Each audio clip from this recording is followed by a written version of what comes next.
Yes guys, what's going on? Welcome to Full Time Devils. I am Adam McKola, and with Liverpool on the horizon this weekend and pressure building on Ole Gunnar Solskjaer, Ed Woodward has this week been in the press giving quotes and reacting to criticism that he and the Glazer family have received over the last number of months, let's say last year even more than that.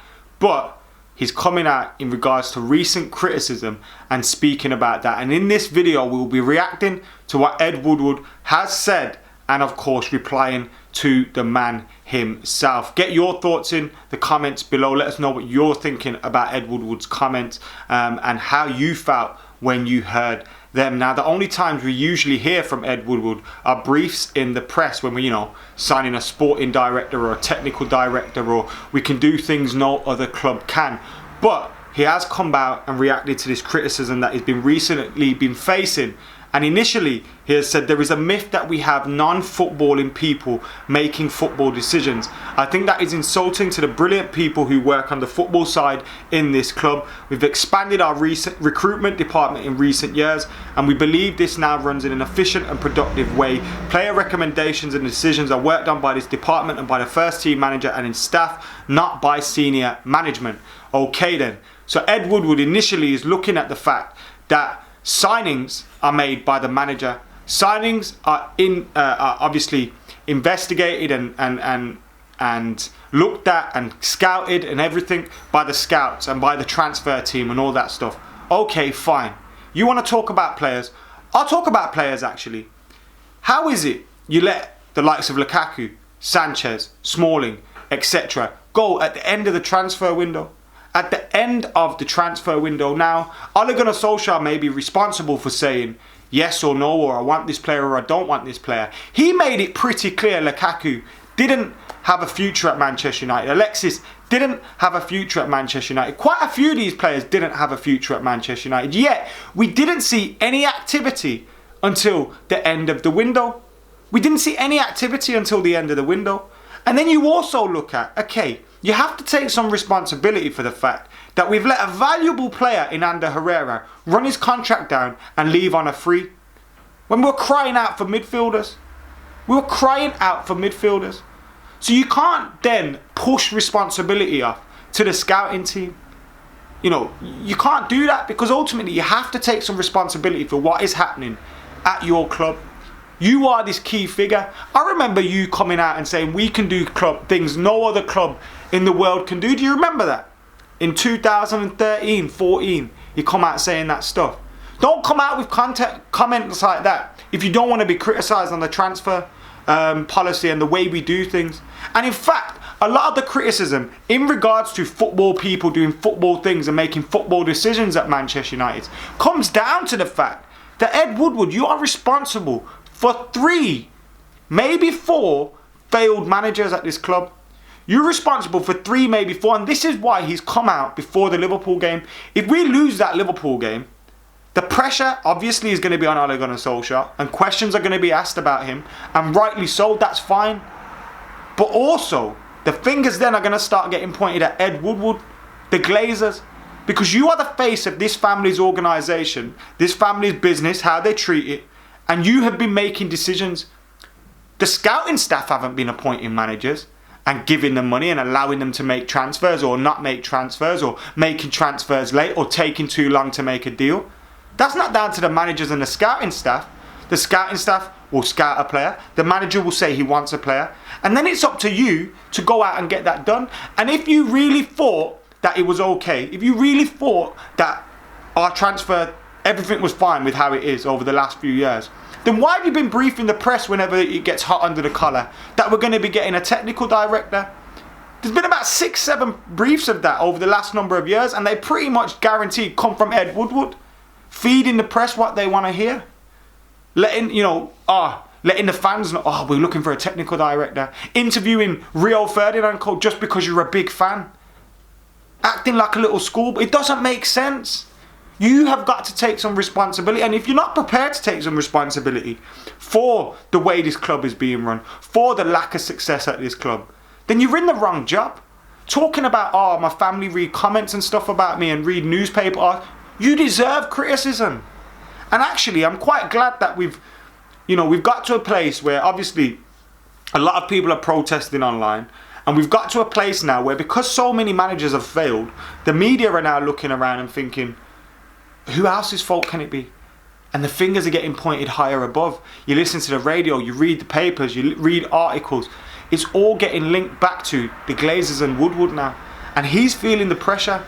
But he deserves to feel the pressure, coming out acting like none of it's his fault and he's allowing the football side of things to run smoothly. It's not running smoothly. And that is quite clear. We let Alexis Sanchez, Lukaku, Herrera, Fellaini, all these players go without replacements. You're telling me that this scouting network that's been working so well for years and the manager and so didn't have any idea who they wanted to sign? Bullshit. Guarantee they knew who they wanted to sign earlier in the transfer window. The fact was you couldn't get the deals done. And then when you come around the back end of the window offering players like, short-term deals that don't really make sense, of course the manager's going to say no. Now he's also come out and supported Ole Gunnar Solskjaer, which half worries me because, if you're a manager and you're getting a vote of confidence, it probably means that the boot is very near. But he's come out and backed Ole Gunnar Solskjaer, saying that he has the power of veto over any signing, saying the changes we saw over in the summer have resulted in a very young squad, but it's also a squad with the players and the culture that provides a base camp for us to build and grow from as we start our new journey. You're chatting like this was your plan. This was not your plan.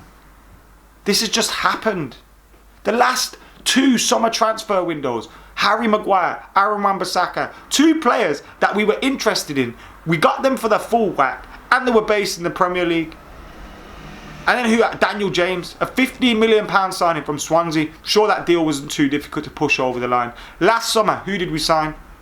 Diogo Dalot, a young fullback. Lee Grant, a third choice goalkeeper. And Fred. So you can't tell me these things. Was that the plan? Is that a plan? If that's a plan, you need to get out of here, mate. If that was the plan and you've planned that and that's what managers have wanted, you need to get out of here, mate. Because there's no way a manager... Okay, let's even go back to Mourinho, got what he wanted. A manager, Solskjaer, what did he say after we lost against Everton? Most of these players won't be here. And all of a sudden he's going to have a change of heart and want to keep some of them. No, that's rubbish. And we didn't replace the players that we let go. Okay, if the manager has power, what was the manager saying? Oh, loads of agents, loads of players want to join the club. He knew who he wants to get. You couldn't get them. Simple facts. Now look, I don't know whether Ole Gunnar Solskjaer is a man or not. In fact, I'm 95% sure he isn't. He looks like a man that's been chucked in the deep end and he's out of his depth. But he will always have my support, and I'm sure every Manchester United fan's support, regardless of whether we think he's the right man or not. He will have our support. And that's going to mean these lot are going to come under criticism. That's going to mean these lot are going to come under fire. And they deserve it. You can't be responsible for 4 failed managers. You can't be. You can't be responsible for spending almost 800-900 million pounds and having no return for it. You have to take some responsibility. You have to. You're CEO of the club or whatever it is you do. You make us a lot of money, great. You help the owners facilitate the ownership of this club and buying the club. Alright, great. That means you're never going anywhere. But actually, take some responsibility away from yourself. You're clearly not in a position to be making correct decisions. It's been a scattergun approach since Fergie left. And the club have been dropping behind our rivals. Now, Ole Gunnar Solskjaer has come in, and I think, regardless of whether he's the man or not, I feel like he has a plan. He knows what he wants to do. But that's not being helped by these guys. If he gets sacked because of results, it's because these guys never got him the replacements for the players that we let go. It's because these guys worked so slow in the summer transfer window. It's because these guys chucked him in the deep end in the first place. After saying, when we sacked Jose, they were going to do their due diligence. They were going to look into different managers, make an appointment based on research. Yet they made an appointment based on emotion, based on an upward curve, and now this is where we are. And I think the only good thing that will come out of this is fingers are being pointed at Ed Woodward. And it seems like he's getting hot under the collar coming out with these things.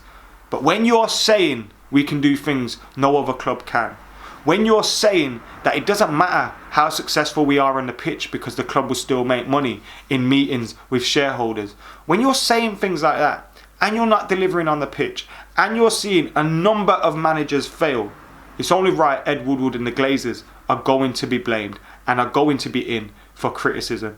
So just man up, just get over it. You deserve everything. And if you don't want to be in the firing line and you can't stand the heat, get out of the kitchen and do us all a favour, please. Anyway, guys, that's been my reply to Ed Woodward. I know it's a bit all over the place, but I think I got there in the end. Ultimately, if you run your mouth as much as he has done, you're going to deserve the criticism that comes your way when you don't get the job done.